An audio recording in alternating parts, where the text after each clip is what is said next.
After a decade, শত শত কোটি কোটি বছর পর আমার ডাইনামিক ডুয়োর আমার সাথে খেলার সময় হয়েছে। ডিয়ার লাইন খেলতে আসলাম, কিন্তু নেমেই যে আমি পুটুস করে মরে যাই সেটা কি আর বলবো। কিন্তু আমার ডুয়ো পার্টনার জানো তো একটা বটলা, ওকে গেম খেলাটা আমিই শিখিয়েছি, সেটা ওকে বলো না। হ্যাঁ, প্রেস্টিজের ব্যাপার তো, মানে তোমরা দেখতে পাচ্ছ যে সব কিলগুলো বেশিরভাগটাই ওই করছে, কিন্তু কি বলবো, ওকে গেম খেলাটা আসলে আমিই শিখিয়েছি, তো আমি হচ্ছে ওর ট্রেনার। এই দেখো, সামনে একজনকে ওই ড্যামেজ দিয়েছিল, কিন্তু হালকা করে আমি কিলটা নিয়ে নিয়েছি। তাও মানে কিল আমিই করেছি, ও ড্যামেজ দিয়েছে তো কি হয়েছে। যেমন সামনের বটলাটা ওকে ড্যামেজ দিচ্ছে, কিন্তু আমি যে ওকে মেরে দেবো সেটাও আশাই হয়নি, কানার মতো ওকেই মেরে যাচ্ছে। আরে দেখ ভাই, পাশে ওর ডাইনামিক ডুয়ো দাঁড়িয়ে আছে, ওর ডাইনামিক ডুয়ো থাকতে কি করে তোরা মারিস। এই দেখো, সবে মাত্র নেমেছে, কিন্তু তার অন্তিম সংস্কারটা আমিই সেরে ফেলেছি।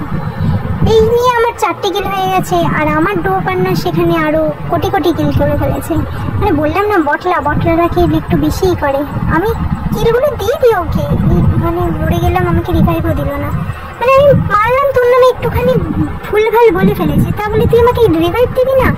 পরের ম্যাচে দেখে নেব। কিন্তু এইখানে আমার বটলা টিমমেট বুইয়া করবে বলেছে, দেখি কিভাবে ও বুইয়া করে।